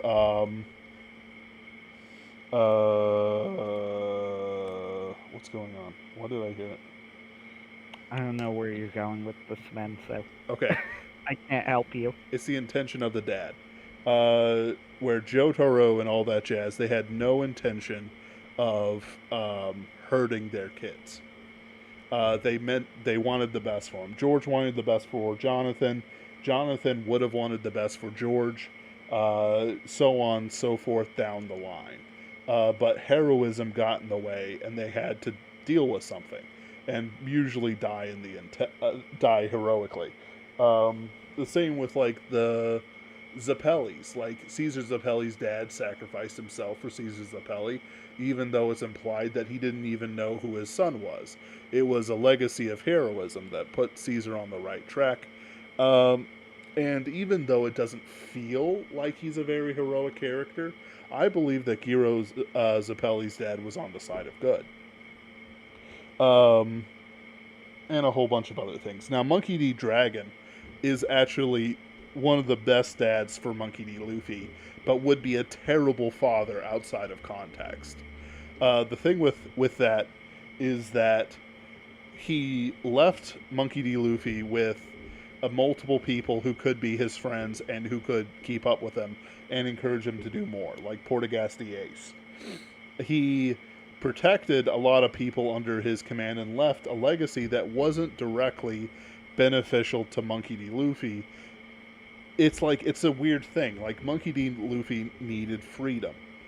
He got freedom, and whenever it gets a little bit too hot, especially when he nearly died in Loketown, he stepped in and was like, "All right, let's do it. Let's take care of things." And oftentimes he's working in the background of the story to benefit the Luffy crew, even if he doesn't show up there. But also, Luffy doesn't have a complex about it. He doesn't really. He doesn't really. How do I want to put it? He isn't bothered in this about that in the same way that any other character we've talked about, um, really had it in him to do. Like it wasn't even a legacy thing. It was just like, yeah, he's gonna be a troublemaker. He's my son, and he comes from a long line of D's. D's act and live in a certain way. They're almost a species to themselves. So that's my argument as to why he's not as bad as could be expected in other series. I Um, mean, the best father in One Piece is obviously Shanks. yes, absolutely. Absolutely. Best It's dad. not even a question. I'm gonna put out a hey guys, I'm gonna put out a postulate. I'm gonna say Naruto isn't a good dad, and Sasuke is a horrible dad. Oh, without question. Do people watch Boruto? No. I I didn't do. realize people watched Oh, Boruto. okay. I couldn't tell you. Well, Naruto basically puts the village first, which is right and wrong at the same time. So it's something he doesn't care about his kid, but for there. And he doesn't hire people to deal with the massive pile of paperwork he's got, so he's constantly missing important life moments in his son's life. And he could do so because he's the Hokage, but he doesn't do so because then, somehow he's not putting the village first. So, yeah, that's a little bit poisonous. So, I don't know if I'd put him quite down as far as you did for Arthur as a dad, but it definitely loses points. Sasuke, she doesn't even find out who her dad is until she's full on a teenager and well into the ninja program. And then when they meet, he's kind of like, "Oh, hi." I don't know if that's autism or something else, but It's edgelord. He never got out of his high school edge phase. that could have been it. Yep. Let's see. I would say that Naruto in general skips the dad question because most of the dads are either disappeared or just dead. The To earlier one, yeah, they're all In orphans. typical shonen fashion. Although we He's meet on a Sasuke's business dad, trip. and he's terrible. Look, Deku's father will be back any day now. He's It's getting just- souvenirs. Yeah, he's on a business trip. He's just on a business trip. So, all right. Let me see here. I'm looking through my list. Good. I'm looking through the comments. We get Light has a great dad. So Death Note, yeah, Bleach Chief, he was great. It is not his fault that Light turned out that way. Yeah. No, Light Sometimes just that happens. Yeah. Light was apparently just, I think, honestly genetically predisposed to be a sociopath. Yeah, Uh, a psychopath, straight up yeah, psychopath. or a psychopath. He was just genetically predisposed to be a psychopath. Uh, Megabuster Shepherd says Hinata's dad sucks. I watched 3 seasons of Haikyuu and a few episodes of season 4 that were really disappointing. And I do not remember Hinata's dad even being mentioned. He's talking about Naruto. Yeah, Oh, different Hinata? Hima's dad is kind of horrible. I see. He Okay. comes around, but he's basically so obsessed with clan prestige that he basically all but abuses his kids in his attempt to turn them into perfect soldiers. Like, he chills after that, and later on, he's like kind of realized the damage he's done and is trying to make up for it. So he's repentant, like truly repentant. He's trying to be, a good dad and a good grandfather. But he did horrible damage to them when they were young. Yeah, Ash's dad went out to get some donuts. He'll be back any day now. That is not true. Ash's dad is clearly Giovanni. It's very obvious. It's very obvious. Uh, the look. It's about that chemistry between Ash's mom and Giovanni. Yeah. Also, why is that Meowth hanging around the house so much? A little suspicious. Kurosaki Ishin. I don't recognize that name. Godzilla and Baby Godzilla. Good Godzilla. parenting or not? Fantastic dad. S tier. There you go. He showed him the ropes firsthand, but he made sure to stay nearby to back him up if anything went wrong. At the same time, he let him be his own man. Let him fight his own fights too, yeah. Exactly. But he didn't abandon him. He stayed there, make sure, things went too far south. He was going to take care of it, but at the same time, he offered him just enough rope that he could really make his own name for himself. Truly S tier father, Godzilla. Right. Megabuster Shepherd says he has his Pokemon making pastries at the local Krispy Kreme. I will say, that would be a tempting job. I think Brock's dad actually did pretty well. Like, he came back and allowed Brock to have an adventure forever. An adventure that will never end as long as it's profitable. Actually, Brock's been off the team for a while now. What? In fact, to be honest, I'm pretty sure at this point he might even have been off the team longer than he's been on the team. No. Actually, Oh, no. yeah. No. I remember Brock having a girlfriend being a very popular meme just a couple years ago. No, he's, especially in the Alola series, I'm pretty sure Brock wasn't involved. Now, keep in mind, by the way, I watch none of this. I want to make this clear. But, yeah, besides guest appearances, he really was not one of the main characters anymore. And they dropped Misty by the Hoenn series. Oh, yeah. In fact, they might have even dropped her in, Orange Islands or whatever. I think they did drop her then. They dropped her, pretty quick compared to Brock. But that's, the childhood talking. Brock lasted longer, yeah. All right. Okay, so Brock dropped in Orange Kenichi's Island. strongest disciples, Dad. Ishin from Bleach. I'd never watched Bleach. So, here's one. Baki's dad. This is all you, Ben. Okay, fine. Baki's dad is, terrible. But also, he's the world's strongest creature, to the point where the U.S. military has a peace treaty with him in perpetuity. Where every time there's a new president, he has the loser of the election come in and beg Baki's dad to fight the war and get him into power, and he's like, no, I'm not doing that. It's boring. So what's funny is that fatherhood is a big theme in Baki. Various other characters have fathers who are actually pretty great. even though they're obsessed with their fighting stuff and all that jazz. The karate guy is a great dad, for example. That's like kind of the biggest one. But throughout, there's mentions of fathers and interactions between them and stuff like that, even if it's kind of just, about the fighting, which is the most important thing in Grappler Baki. With, um, how do I want to put it? With Baki's dad, though, because he is the world's strongest creature and all that jazz, they eventually have a fight that lasts like 50 chapters, and it is absolutely epic. It is fantastic. And it ends with Baki basically demanding to have a meal with his father. And because they have developed their fighting visualization techniques so advanced, they can actually have a meal with each other in the thin air.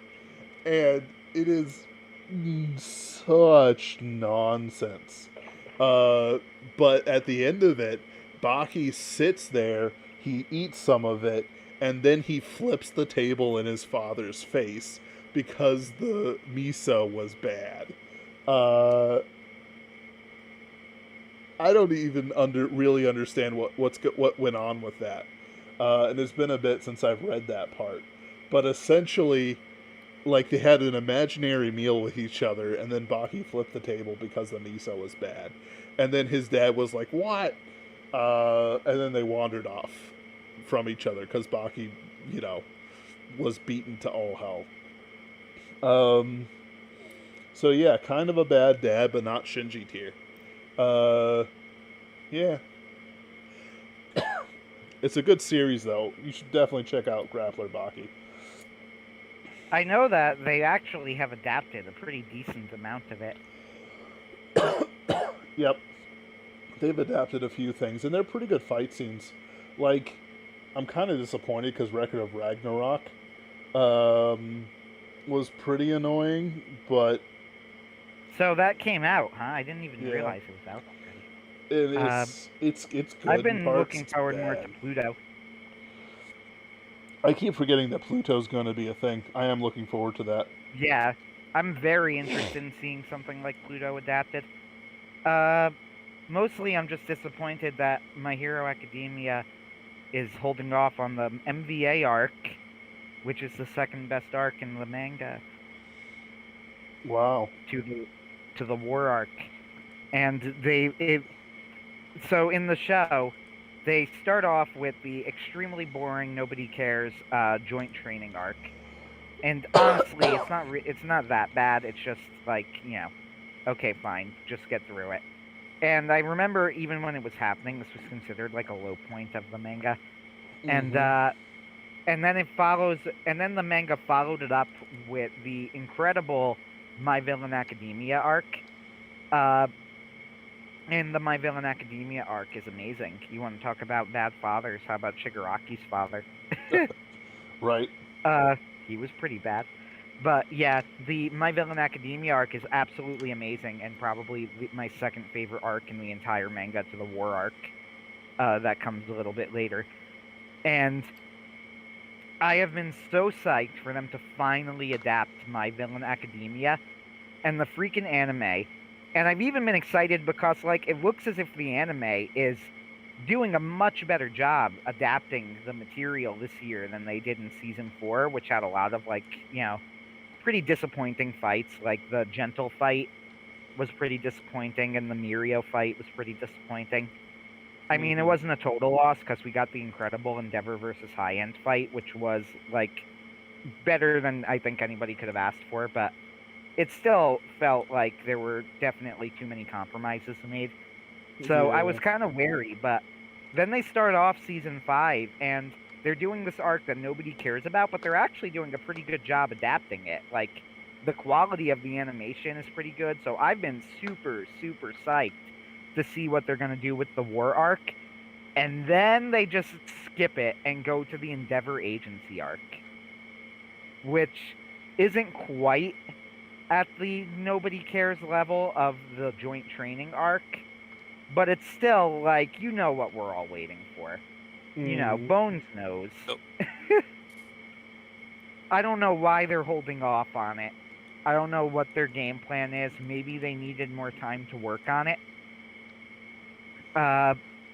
I just hope that it's good because the potential is off the charts. I also really, really want to see a new OP to go with the My Villain Academia arc that uses the villains in the OP. But I don't know if they're creative enough for that. So here's a question for dads. When you get to supers, first, Mr. Incredible as a dad, and the two fathers that Clark Kent had. So, How do you rate? so the first thing with Mr. Incredible is that Mr. Incredible is a good dad that's held back by incredibly liberal writers, um, who'd rather have a sitcom than a proper character. But, especially towards the Are second you movie. referring? Yeah, I was gonna say you're referring to the sequel, I assume. Yeah. Uh, The Yeah. Incredibles 2 was an extremely disappointing movie. The other thing with Superman is that I hold to the Krypton isn't actually destroyed meme, put forth by Robot Chicken, where I haven't essentially heard this one. it's this gag by Robot Chicken where Superman comes in and he sees a private detective from Krypton show up and he goes, "Oh, it's good thing you're here, Kal-El. Listen, I was sent by your mother, because so many years ago your father strapped you to a rocket." Because he was going to lose custody of you in the Kryptonian family court, Oh my god, that's and horrible. shot you to Earth, Oh and my god. and he tells the story as like a humble, Oh, private detective, and like Superman just going like, "What?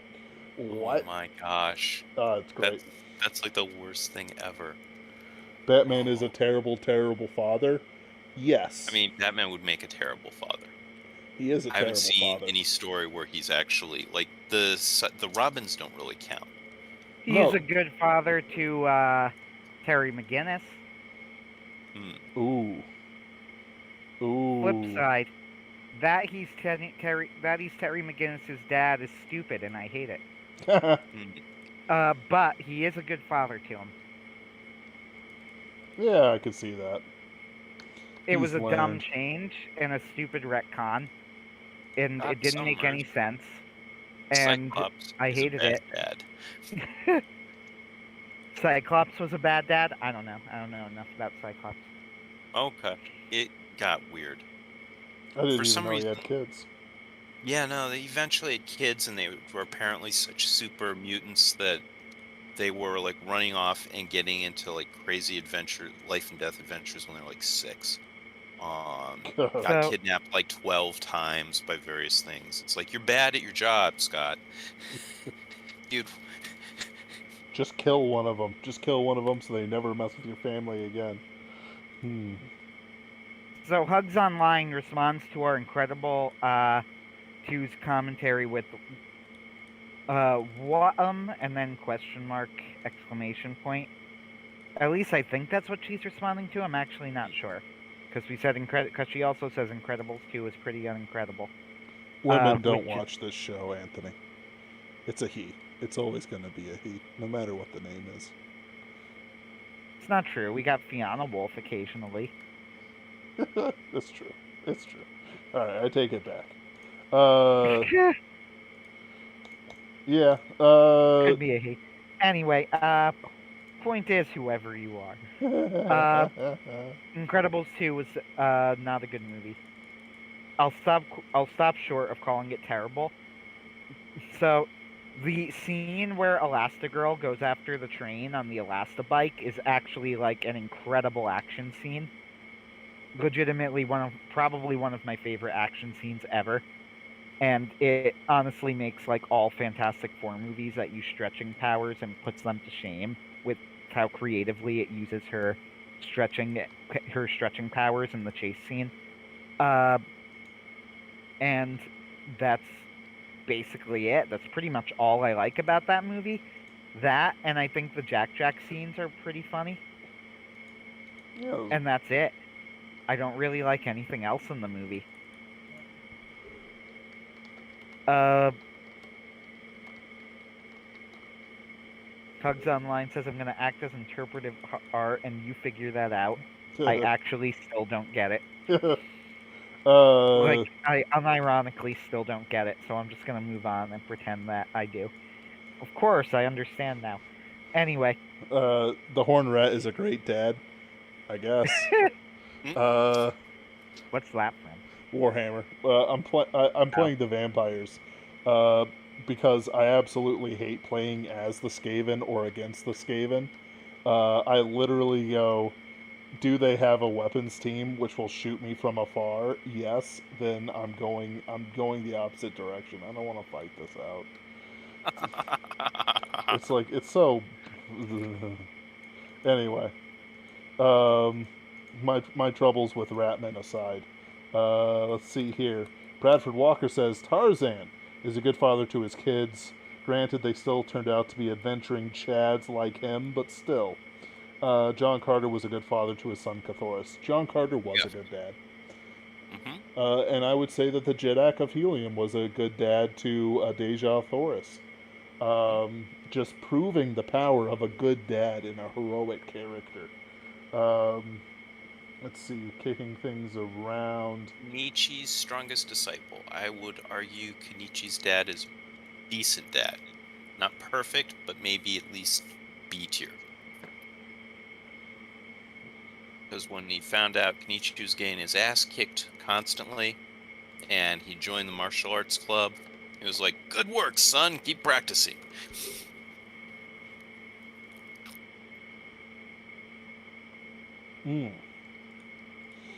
I never saw Kenichi. Yeah, I don't know it. It gets repetitive, but it's entertaining. I gotcha. Let's see. I'm looking through my I'm thinking book series. Toradora, we learn that we start off, she tells us his dad is dead, then we learn that she just got, impregnated by a Yakuza member, and he left her.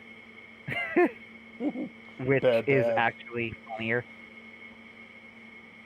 So, bad. I'm gonna say bad. He literally has no presence in the show whatsoever. Except for her to drop that truth bomb on him, so presumably he doesn't impregnate Taiga. Ozai was a great or terrible father, depending on which Fire Lord you ask. Ozai was a terrible father. I would just say terrible, honestly. I would just say that full stop. Yeah. It's one of those things where, like, deadly... I get them. Yeah. I would just say terrible. Yeah. Just bad. Bad. I mean, he also, Azula was an insane psychopath. He actively encouraged. That too. Yeah. Steven Universe, Greg Universe. Do you know enough about that to comment? That's the fat guy who lives in the van, right? Right. Who is constant... Oh yeah, he's horrendous. Yeah. So what's fun? He's just the worst. So I actually kind of view him a little softer, just because he is gaslighted so hard by the gems that the idea that he got into a relationship with Rose Quartz / Pink Diamond, the real show's villain, as intended apparently, and she basically, and they had a lovey-dovey relationship. The problem came with all the other gems, who basically said, "There's no way in hell we're letting you raise the reincarnated version, the self-reincarnated version of our old boss," and then proceeded to keep him around and down and out as much as possible, to the point where they emotionally abuse him without consequence, other than sorry, I turned into your dead wife in a moment of anger. I'm sorry. Anyway, so I keep harping on it because it's not bad writing. except for the part where they don't have any comeuppance for their action in a And it's character-driven not show. presented as wrong at all. Right? It's presented as wrong, but there's no punishment for it. That's the key. They're like, oh yeah, Amethyst was wrong to emotionally abuse Greg. Is she gonna face consequences? Not on your life. Um, let's see here. Yeah, so it's like Greg would be a good dad, but he'd also be a bad dad. Like he would be a better dad under different circumstances, but he still wouldn't be the best. He would be better, but I don't know if I'd call him good because he would be extremely woke. C tier at best. Yeah. So here's one for you more than me because you've been with it. But what about the dads in Rachel Griffin? They're pretty much all good fathers to my recollection. Even the King of Transylvania?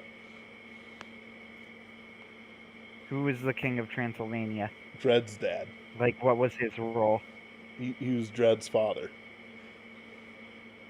He's the guy who produced Dred. So, I don't remember what he did. Apparently he what nuked he Syria. Did, so, that whole thing I don't think we know enough about because she's clearly trying to set it up as, like, there are things that we don't understand about that whole situation. Right. Yeah. I assume So, something was I don't really evil. think we know enough to say. Yeah. Yeah. Rachel's father is a great father in the story. Let's see. Nastasia's father, the King of Magical Australia, they imply to be kind of kooky, but, you know, close to his family. Now, what Hold about on a his second. father?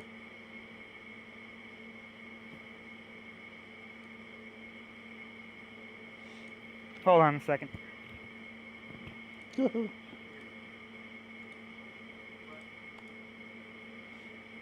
The Marquettas are big fans this of Rachel this Griffin. whole thing is kind of hard when you think about it. So many stories start off the characters as orphans. It's I just got a like- comment. Somebody in my family was about to play the guitar, so they said, you might want to close your...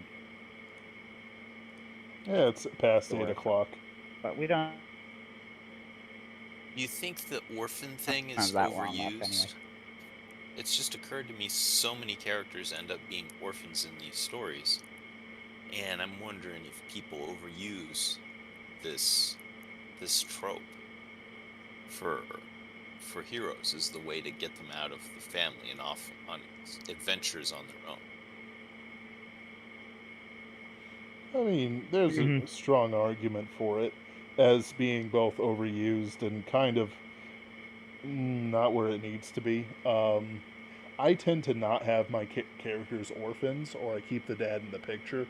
Like, the dad in Sheik of Mars is distant but otherwise good. The dad in Tears of Elfland is grief-stricken, but it's implied that he's very caring for his family, even if he's very sad. So, in other stories, Jack Morrow's dad is just evil. Just straight up unredeemably evil. Let's see here. How was Sean Russo's father? So, Sean's parents, Sean's parents, I'm going to explore that a little bit more later on, but the implication that I have with Sean's family and Sean's parents was that they were close, and they loved their son, but at the same time, they didn't really impress very much the importance of really, I don't want to say like I don't want to say anything exactly, but you know, Sean grew up nominally Catholic, but nominally Catholic in the sense that, like, you know, if you asked his family what they were, they would say Catholic. They used to go once or twice a year when he was younger, and then they just kind of stopped, and they never found it all that important. And they don't do a very good job putting a backbone into him in that sense. You know, He didn't have that faith life to drop into. And there is enough there that he's able to kind of find it again eventually after severe trauma, and also because old Tom kind of pushes him into it, asks him, "Do you have a church?" And he goes, "I guess I'm Catholic." And he's like, "Okay, so if you're part of the church, then right, like, start taking it seriously. You know, I'm not going to tell you which one is correct as long as it's Christian, but if you're Catholic, start taking it seriously," type thing. Yeah. So the way that I see it in terms of Sean's, in terms of Bill? He'll come back in a second. This is a good one. I hadn't really thought much about old Tom's family life either. they didn't really give Sean much of a moral or religious background to fall back on, which really hurt him when they died. And they died when he was 16. So that's kind of the way thing. I'm going to try and explore this a little bit more. Like, I imply now that Sean just doesn't really like to talk about it because it's, it deeply upset him when it happened, and it's still a bad memory even, over a decade later. For obvious reasons, and he just doesn't like to think about it. I dig it. Concerning the characters as orphan tropes, it can be lazy writing. I would not say that it's lazy all the time. We have the benefit of us looking back, through, about 200 years, 250 years at least of explicit novel writing, and 150 years of about good novel writing. Well, no, 100 years of good novel writing in between, in the middle. We're not in a good section, I'm going to say. But it's like, you know, at times during, say, stories set in the Napoleonic War, it is perfectly acceptable for your mother to have died of plague and your dad to have died of war and not be weird. In our culture, it is incredibly weird to have a parent die in childbirth. However, it is not as weird to have parents who are divorced. Um, I think there's cultural things going on with it. Kind of a death in and of itself. I'm surprised it's not played up more because, this is something that, like, when you look at the amount of damage that does, and yeah, actually, people who are kind of scarred by that, maybe that's sort of the new orphan thing. Yeah, I could see that. Because it's like the parents aren't dead, but the family is in a case like that. Yeah. Yeah, I could see that. No argument from me on that. Let's see here.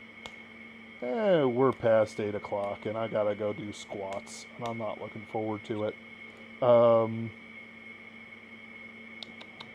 Other dads. Cloudy with a Chance of Meatball was competently done, but not too great or bad or anything. Never saw it. Yeah, it's alright. I'm just mentally going through things. I